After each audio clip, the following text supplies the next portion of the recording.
I started the summer with a brisket, and I'm going to end the summer with a brisket. Except this time, doing it a little different. I am not going to trim this.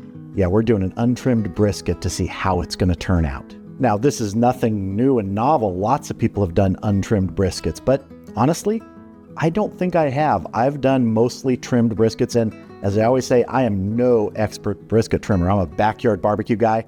I do the best I can, and that's what we're doing today with this 17-pound brisket. And really, we don't have to do anything except get it seasoned up. Now, this is a USDA Prime Brisket. It has a good amount of surface moisture, and the rub I'm going to be using today is beef and brisket rub from Sharp Gourmet Barbecue. And I have my little protective wrap on my shaker here. I did a video about this quite a while back. I'll put a link in the video description. It just makes it easier so that you don't get your shaker dirty when you're moving a brisket around and you got to grab it with one hand and then grab the shaker again. Let me turn this over so we can get our fat side first.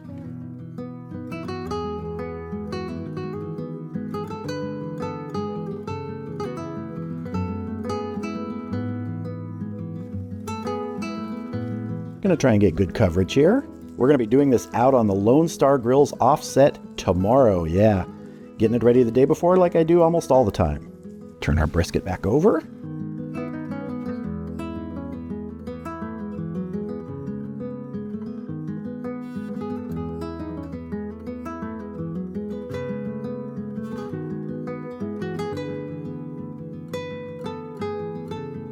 All right, I am happy with that. That sure took a lot less time than having to trim it, but you know, this is just a little bit of an experiment. I'm really curious to see what the flavor difference is, any cooking time difference. I doubt there's going to be much cooking time difference, but this is going to be fun. I'm sure this is going to taste great, but will it taste the same as a trimmed brisket? I don't know. We'll see. So I'm going to transfer this to a tray with a rack so it keeps it up off the bottom, so any juices that sweat out, it doesn't sit in those. And then it's going in the refrigerator uncovered overnight. And tomorrow, I will see you out at the grill.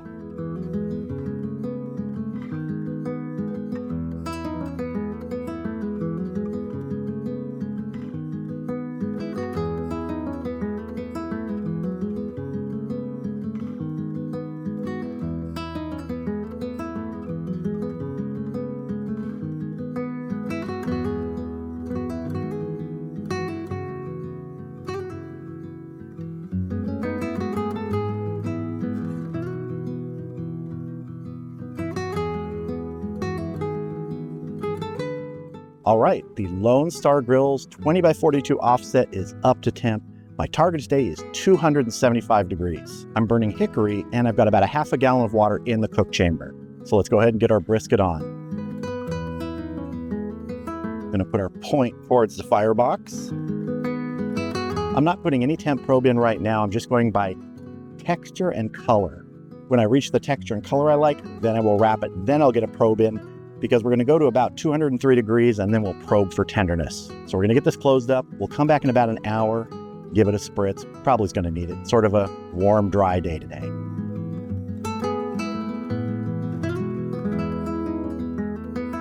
See you back here in about an hour. All right, we are at the 1 hour mark. Temp's been holding really steady. Let's check our brisket. That's looking really good and it's smelling great. But we are going to give it a spritz and we're going to just use plain water.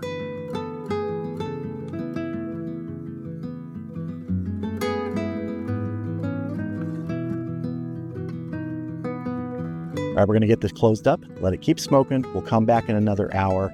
My guess is it's going to be in the 4 to 5 hour range before we wrap. That's usually what I see in briskets this size on this cooker. So we're going to let it keep cooking. See you back here at the 2 hour mark. All right, we've been going 2 hours. Let's take a look at our brisket. Probably spritz it again. This is just that process of when you're doing a brisket, checking, spritzing, making sure your vents are set, keeping that temp dialed in, adding wood. But I actually love this process and hanging out by the grill. It smells so good out here with the hickory. And for me, this is really relaxing. So let's give our brisket a look. Now that is really starting to develop some nice color. go ahead and give this another spritz.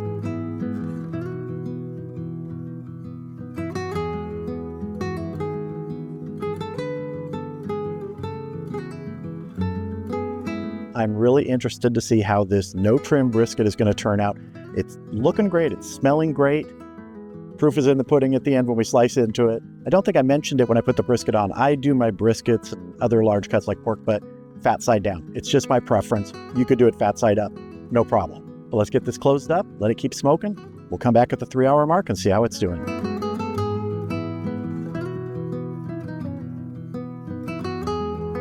It is the 3-hour mark. Time to check our brisket again.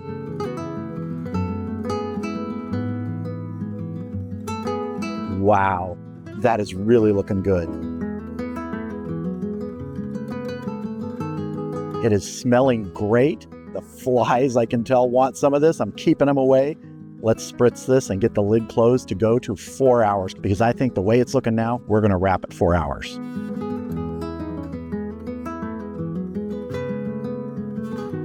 No, seriously, this is smelling probably as good as any brisket I've made. Combination of the hickory and the meat. This is off the chart.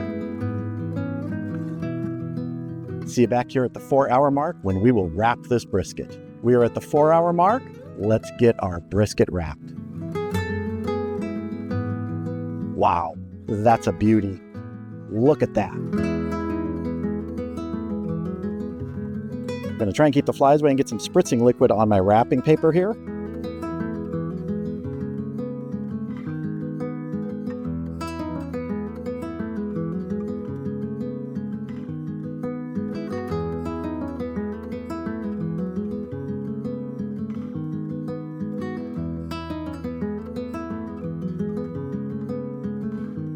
And get my temp probe in here. All right, we're going to close this up, and I will see you back here when we hit 203 internal so we can probe for tenderness. Well, you did not see me out at the grill at the finish of this. I'll tell you why. The wind kicked up, and I just did not want to have to deal with that with the cameras and the cameras potentially falling over. So I just let it go to 203, probed it till it was tender, brought it inside, let it sit in a foil pan covered in foil, still in its wrap for 2 hours. And here we are 2 hours later. Now outside, it took a total of 11 hours plus a 2-hour rest, 13 hours. That's an investment in time for brisket, but I'm hoping it's worth it. And I'm really curious to see how this turned out without any trimming. Obviously, there's going to be more fat on it, but it got nice bark. There is some softness here you can see because we didn't trim this fat off the top part right here. The actual fat cap is on the bottom. One thing I like to do is I like to temp the brisket at this point after it's rested for 2 hours just to see what the temperature is inside. So let's see. So if you can see that down in the point here, still 167 degrees internal. That's nice and toasty, but now let's cut in. Sometimes I will separate the flat from the point, but today I'm just going to cut straight across here. Might get a little bit of both in there.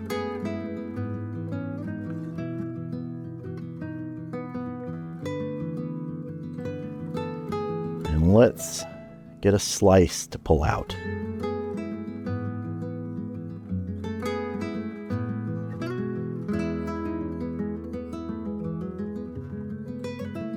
That is hot. Wow.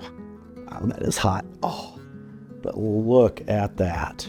Got a nice smoke ring there. This is really pull apart tender. This is the flat right here. A lot of juice. That doesn't surprise me because, well, we left all the fat there. So let's cut some pieces up, not only the flat, but the point, and have a taste. I think we are gonna have a juice-a-lanch. In fact, we already have a juice-a-lanch here. Well, let's cut some point. Now remember, the grain of the point runs generally opposite of the grain of the flat. So if we're cutting across the flat this way, the point we're going to want to get pieces this way. So I am going to separate this upper part of the flat right here. There's a fat seam. If I just follow it, that should get the rest of that flat off of the top here. Wow, that is very hot still. And you can see the grain here on the point running the opposite direction. Instead of running this way, it's running this way. This is going to have some nice barky bits here at the end.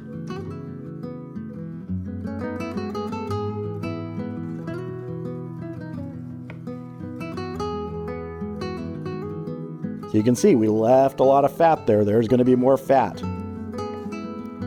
But let's get some of this point cut up. And some of our flat here. This is absolutely a juice-a-lanch. All right, let's have a taste of some of our flat here. Let's separate it from that fat. We can see that is pull-apart tender. Cheers. That is really nice. Good flavor from that rub. Nice hickory smoke flavor. Really good moisture in this. As far as the flat portion of the brisket goes, that's some of the juiciest flat I've ever gotten in a whole brisket. I'm fairly certain leaving all the fat helped, but let's try our point now.